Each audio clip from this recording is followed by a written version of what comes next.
Selling with current yachts is very different than the traditional model. Most of the time, they'll say, okay, sign here this listing agreement, and it's a 10% commission. Sometimes it will be negotiated to an 8% commission.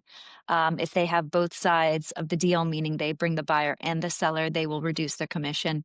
That's the traditional model. With us, we actually are a service based model. So we will tell the seller, hey, do you know how much your boat is worth? That's the first question. They may or they may not know. What I will then do is go through comparable market analysis. I'll look at what boats are currently on the market and what they're priced at. And then I'll look back in sold boats data and history. And I also look at the equipment list that's on a vessel to make sure that I'm suggesting a price point that will set them in the scale of low to high at the right point.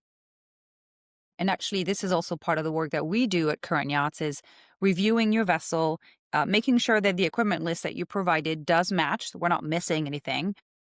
Obviously, there's a lot of details on a boat, more so than a car or a house. So you have to really go deep and look at all the details, verify that what we're stating is correct.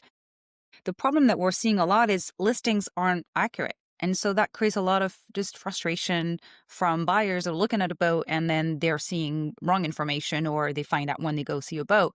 You can't do that. So we make sure that the boat description matches. That's important. And then Amanda, tell us also about seller disclosure.